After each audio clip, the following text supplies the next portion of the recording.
હરિકૃષ્ણ ચરિત્રામૃત સાગર ગ્રંથના સહારે પ્રભુના પાવનકારી ચરિત્રોનું શ્રવણ કરીએ છીએ. સદગુરુ માધવદાસજી સ્વામી ધીરજતાની વાતો લખી રહ્યા છે.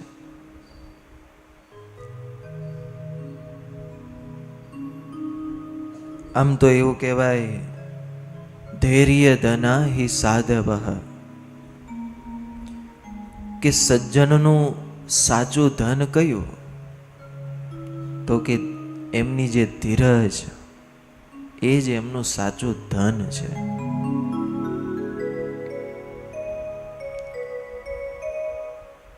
વિલિયમ શેક્સપિયર એવું કહેતા, all human wisdom is summed up in 2 words, wait and hope.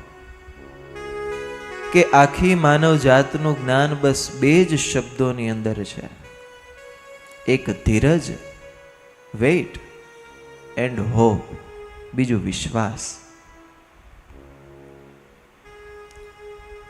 સ્વામી લખે કે પરોક્ષની અંદર તો ઘણાએ ધીરજ રાખી, પણ આ સત્સંગની અંદર સાધુએ, હરિભક્તોએ, મહિલા ભક્તોએ કેવી ધીરજ રાખી. સ્વામી અખંડાનંદ સ્વામીનો પ્રસંગ લખે છે. આમ તો સત્સંગની અંદર 2 અખંડાનંદ સ્વામી થઈ ગયા, એક નાના અખંડાનંદ સ્વામી ને એક મોટા અખંડાનંદ સ્વામી. મોટા અખંડાનંદ સ્વામીની વાત છે. સ્વામી પોતે પંજાબ દેશના વતની હતા.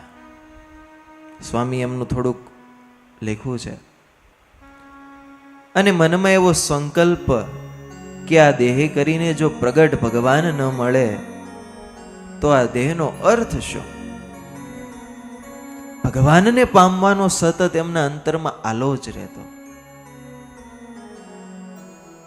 અને એમાં એક વખત પોતાના ગામમાં દ્વારકાની યાત્રા કરીને કોઈક સાધુઓનું મંડળ આવેલું, અને એ લોકો મહારાજની વાતો કરતા હતા कि गुजरात में तो स्वामी नारायण जीवन मुक्ता प्रगट हुए हैं, અને જ્યાં મહારાજનું નામ લે એટલે અંતરમાં શાંતિ થાય. મનમાં થયું કે જો નામ સાંભળીને શાંતિ થાય છે તો એ કેવા હશે? આ વિચારની પક્વતા થતા સમૃદ્ધિમાન કુટુંબ હતું, ધનવાન કુટુંબ હતું, પણ સંસારનો એકાએકી ત્યાગ કરી અને પોતે ચાલતા થઈ ગયા. ગુજરાતની અંદર શ્રીજી મહારાજ પીપલાણા ગામની અંદર બિરાજમાન મહારાજની પાસે આવ્યા. મહારાજની મૂર્તિના દર્શન કર્યા ને મૂર્તિમાં એવું મન આવું અખંડ લાગી ગયું. સંવત 1859 જેઠ સુદ એકાદશીના દિવસે શ્રીજી મહારાજે એમને ભાગવતી દીક્ષા આપી. ભગવાનના આનંદમાં અખંડ ગુલતા ન રહેતા, એટલે નામ પાડ્યું અખંડાનંદ સ્વામી. સ્વામી ઉંમરમાં બહુ મોટા, પણ એવા પોતે સમજુ જ્ઞાની. સ્વામીને હિન્દી ભાષા આવડતી, પંજાબી ભાષા આવડતી, પંજાબમાં હતા એટલે બંગાળી ભાષા પણ આવડતી, અને પછી તો ગુજરાતમાં રહ્યા એટલે ગુજરાતી પણ આવડી ગઈ હોય. બહારના માણસો કદાચ, આપણા માણસો કદાચ બહારની ભાષા શીખે એનું કોઈ ન શીખે, પણ કદાચ બહારનો ગુજરાતમાં આવ્યો હોય તો ગુજરાતી શીખી જાય.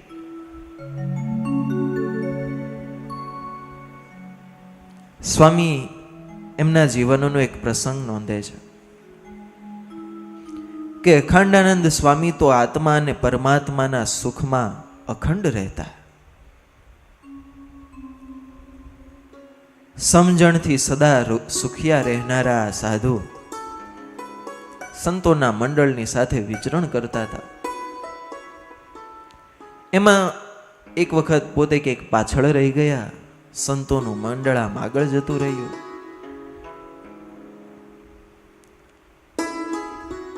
સ્વામી લખે છે, 101 દિન ચલે અકામા, આગે આયો બન દુઃખધામા. માધવદાસજી સ્વામી ક્યારેક હિન્દીમાં લખે તો ક્યારેક ગુજરાતીમાં ચોપાયું લખે.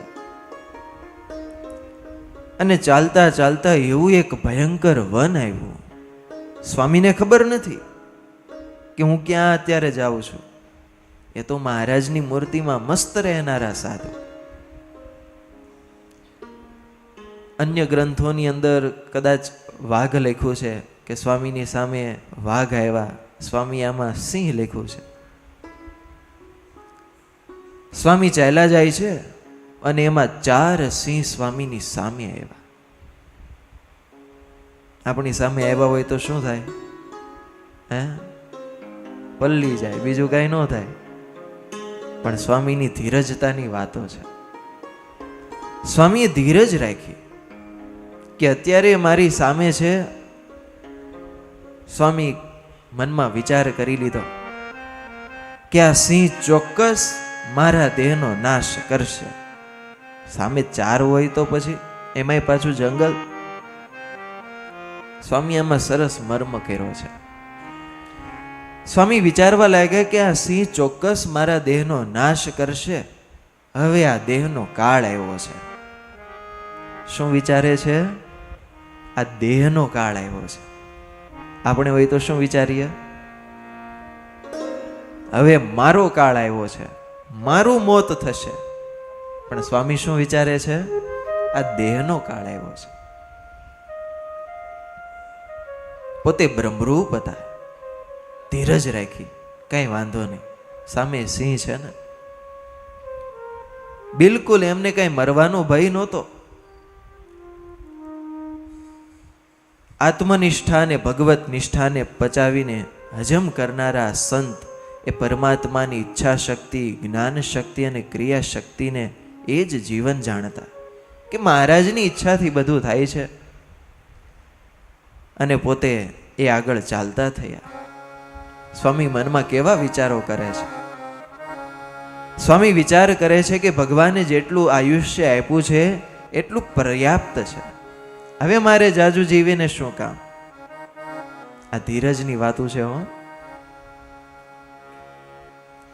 પીછે અખંડાનંદ ગંભીરા, સિંહ કે ઢીગ આયે મુનિ ધીરા. પીછે અખંડાનંદ ગંભીરા, સિંહ કે દીગ આયે મુનિ ધીરા. સ્વામી તો સિંહની સન્મુખામાં ચાલ્યા જાય છે. અરે મારા દયાળુ શ્રીજી મહારાજ ક્યાં હશે? મહારાજના વિચારો કરે છે.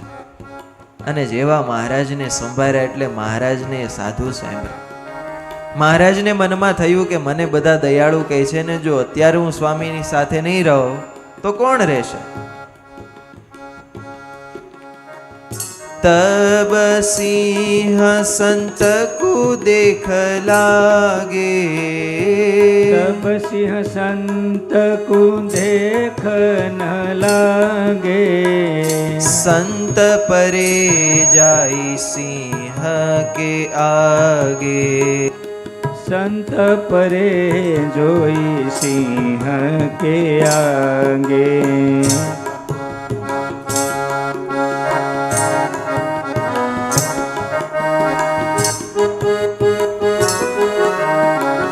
અને સ્વામીની એવી ધીર ગંભીર મુદ્રા જોઈ સિંહોએ.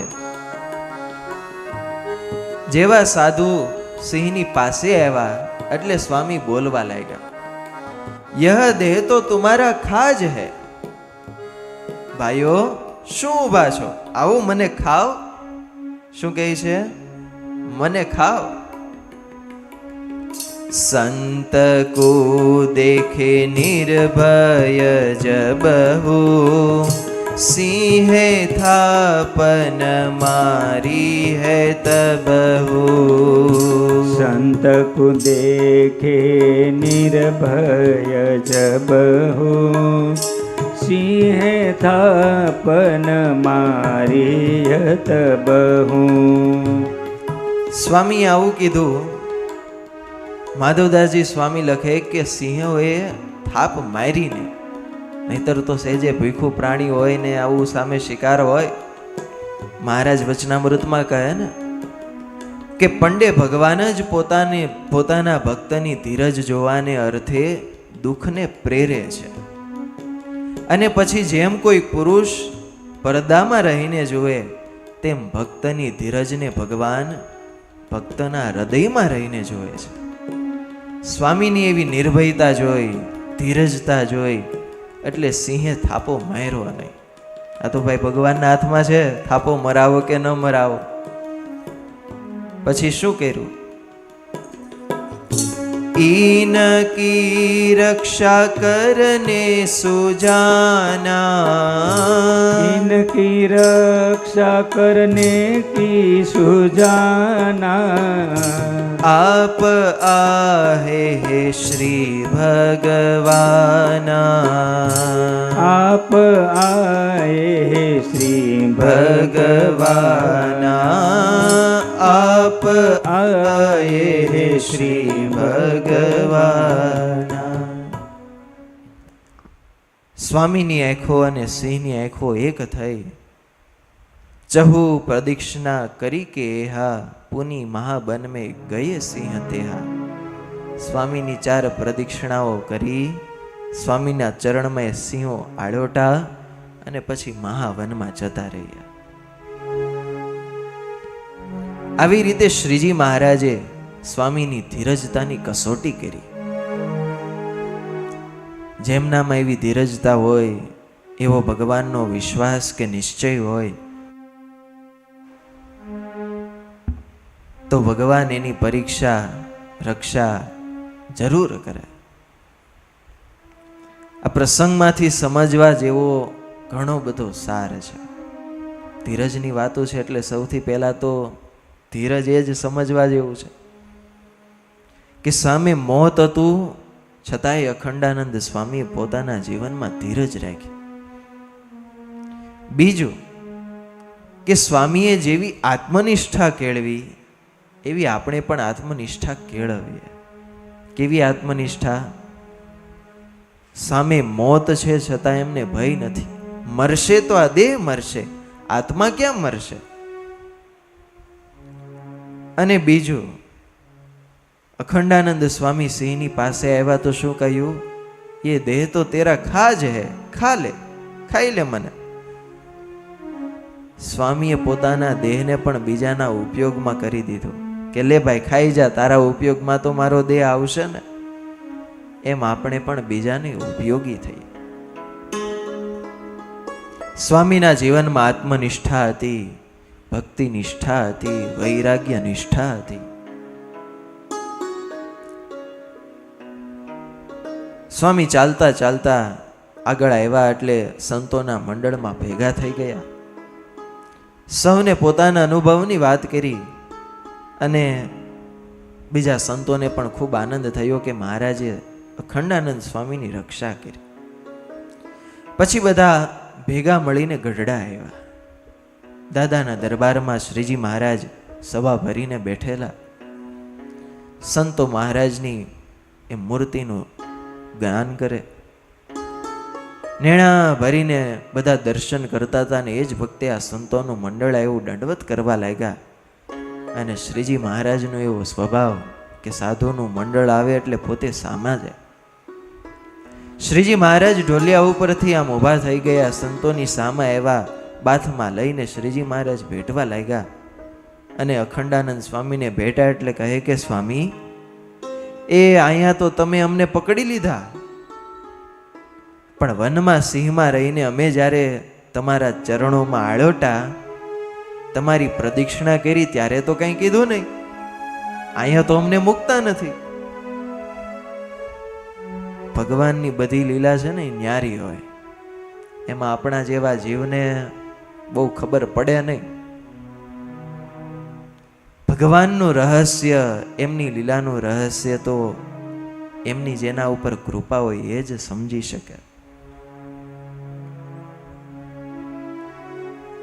માધવદાસજી સ્વામી લખે કે આવી રીતે એમણે પોતાના જીવનમાં ધીરજ રાખી તો મહારાજે રક્ષા કરી.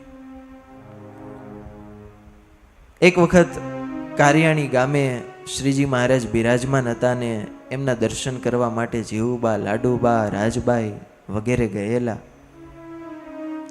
દર્શન કરીને પાછા આવતા હતા ને વાવડી ગામ અને કીડી ગામ વચ્ચે વાવ છે ત્યાં આવ્યા. અખંડાનંદ સ્વામી પણ ગુજરાતમાંથી શ્રીજી મહારાજના દર્શન કરવા માટે આવેલા, પણ સ્વામીને લોહી પેટ બેસણું થઈ ગયેલું. બેહોશ થઈને પડેલા, શરીરમાં એવી શક્તિ નહીં, ચાલવાની પણ શક્તિ નહીં. સાથે જોડમાં એકાદ સાધુ.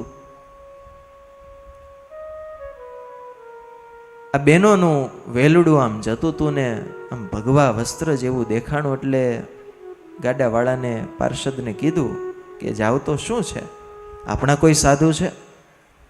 એટલે પાર્ષદ ત્યાં એવું જોયું, ત્યાં તો અખંડાનંદ સ્વામી.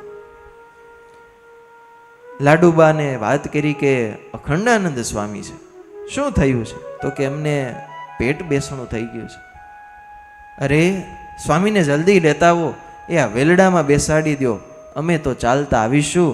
એ આવા ભગવાન જેવા સાધુ એમને કોણ લઈ જાય? પણ બા, એમને તો મહારાજના દર્શન કરવા જવું છે. અરે મહારાજ તો કારિયાણીમાંથી હવે સોરઠ જવા નીકળી ગયા છે, ક્યારે ભેગા થશે? એ આપણે ગરડા લઈ જઈએ, એમની સેવા કરીશું, સાજા કરીશું. વળી પાર્ષદ આવ્યો, કીધું કે તમે વેલડાની અંદર બેસી જાઓ. તો કે ના, શ્રીજી મહારાજની આજ્ઞા છે કે ક્યાંય બેસવું નહીં વેલડામાં કે ક્યાંય, પગપાળા ચાલુ. વળી પાર્ષદે આવીને બહેનોને વાત કરી કે આવી રીતનું કીધું છે. પરમ ચૈતન્યાનંદ સ્વામી કૃત શ્રીજી મહારાજના ચરિત્રો છે, એમાં સ્વામી લખે કે જ વખતે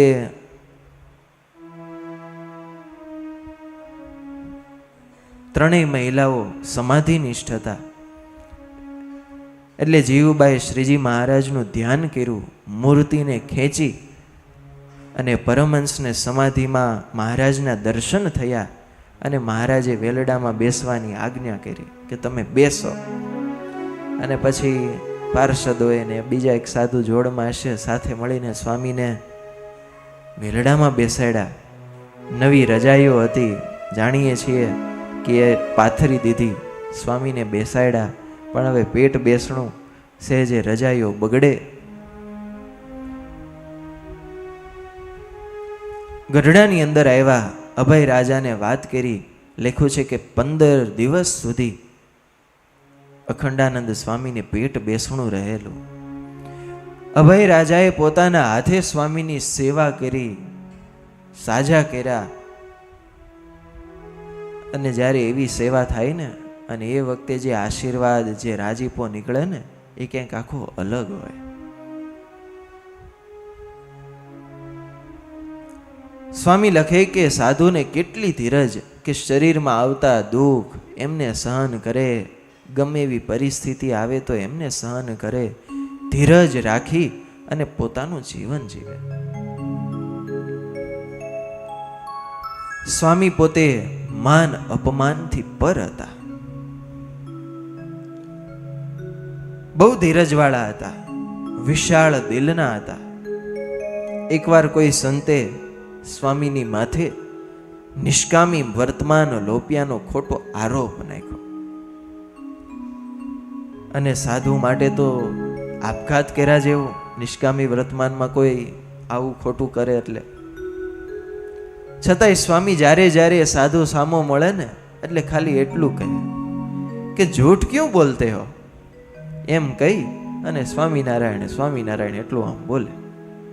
હવે કોઈ માણસ આપણી ઉપર ખોટો આરોપ નાખતો હોય અને આપણી સામો કદાચ મળ્યો હોય તો કાઠલો જાલીએ કે નહીં? પણ સ્વામીના જીવનમાં કેટલી ધીરજ, ખાલી એટલું કહે કે ઝૂઠ ક્યું બોલતે હો. કોઈ નિંદા કરે, ગાળો દે, અપમાન કરે, મિથ્યા કલંક નાખે, છતાં જેને બીજા પ્રત્યે રાગ કે દ્વેષ ન થાય એ સાધુ કેટલા મહાન હશે. આપણી તો કોઈક થોડી પ્રશંસા કરે તો પણ ફૂલાઈ જઈએ, અને ક્યાંક થોડી કવળી વાતો થાય ત્યાં મૂંઝાઈ જઈએ. પણ ધીરજવાળાનું લક્ષણ છે એ ક્યારેય મૂંઝાય નહીં. સંત અખંડાનંદ કહાવે, શ્રી હરિ કે ગુણ નિશ દિન ગાવે. સંત અખંડાનંદ કહાવે, શ્રી હરિ કે નિશ દિન ગાવે. નિશ દિન રાત્રિ દિવસ સ્વામી મહારાજના ગુણો ગાતા. જોગી તપસ્વી અરુ અતિ ત્યાગી, દેહ કો મિથ્યાલત બડભાગી. જોગી તપસ્વી અરુ અતિ ત્યાગી, દેહ કુમિત્યાલહત બડભાગી. આત્મા રામ અતિ નિરમાના, અંતર રાખત ભગવાના. આત્મા રામયતિ નિરમાના, અંતર રાખત શ્રી ભગવાના. દેહને મિથ્યા જાણતા, આત્મા અને પરમાત્માનો પોતે સદાને માટે આનંદ માણતા. સ્વામીના વચન એવા હતા કે ભલભલા માણસને ભગવાનની અંદર પ્રીતિ થઈ જતી. જે માણસની પાસે જે હોય ને એની જે વાતો કરે તો સહેજે સામેવાળાના હૃદયની અંદર એ સ્પર્શી જાય. સ્વામી એક વખત મહારાજની સાથે વિચરણ કરતા કરતા કચ્છમાં ભચાઉની અંદર આવેલા. આપણે ત્યાં ભચાઉની અંદર ભૂમિપૂજન થયું, ગુરુકુલ બનવાનું છે. એટલે મહારાજે કહ્યું કે સ્વામી, આ ગામમાં ઘણા મુમુક્ષુઓ છે, જિજ્ઞાસુઓ છે, તમે સત્સંગ કથા વાર્તા કરીને કથા વાર્તાનો લાભ આપો. મહારાજની આજ્ઞા થઈ એટલે સ્વામીએ ગામની અંદર 10 દિવસ સુધી રોકાણા. એવી મહારાજની વાતો કરે, જગતના નાશવંતપણાની વાતો કરે. એ વખતે જેરામભાઈ પટેલ કરીને એક મુમુક્ષુ સ્વામીની વાતો સાંભળતા સાંભળતા એમના હૃદયમાં એવો વૈરાગ્ય પ્રગટ્યો. કેટલા દિવસમાં? 10 દિવસમાં સંસારના સુખને હરામ કરી નાખ્યા. જેરામ પટેલે હાથ જોડીને સ્વામીને કીધું કે સ્વામી, તમારી વાતો સાંભળતા મને આ સંસાર ઝેર જેવો લાગે છે. બસ આ મનુષ્ય દેહ સ્વામિનારાયણ ભગવાન અને સંતોને રાજી કરી અને અક્ષરધામ પામી લેવાનું હવે મન થયા કરે છે. સ્વામી, હવે મને સાધુ કરીને બસ હવે સાથે રાખો. આવી રીતનું હેત સહેજે તોડવું એ તો એવા કોઈક સાધુ હોય ને એ જ તોડાવી શકે. જે પોતે નિર્બંધ છે, સંસારને મિથ્યા જાણે છે, અને એ જ્યારે એવી વાતો કરતા હોય ત્યારે એનો સહેજે પ્રભાવ પડે. સ્વામી કહે કે પટેલ ભગવાન તો આવા તમારા વિચાર સાંભળીને બહુ રાજી થશે. એ તમે તો પૂર્વના કોઈક ભાગ્યશાળી અને બળિયા જીવ હશો તો જ 10 દિવસની અંદર એ આવી વિચારધારણા, આવા વિચારો આવે. અને પછી સાથે લીધા, મંડળની સાથે વિચરણ કરતા કરતા સ્વામી ગરડા એવા. મહારાજે ભચાઉની અંદર આ જેરામ પટેલ રહેતા હતા ને બધી વાત કરી. અને મહારાજ પણ બહુ રાજી થયા. આખા ગામમાંથી એક તો થયો. હે, શ્રીજી મહારાજે એમને દીક્ષા આપીને નિર્લોભાનંદ સ્વામી નામ રાખ્યું. એવા સ્વામી આમ ભગવંત નિષ્ઠ સાધુ હતા. ત્યારે સ્વામીએ પોતાના જીવનની અંદર જે ધીરજતા રાખેલી એમની વાતો કરી. આગળની પણ એ દિવ્ય વાતો છે, પણ એનું શ્રવણ આવતીકાલે કરીશું. બોલો સ્વામિનારાયણ ભગવાનની જય.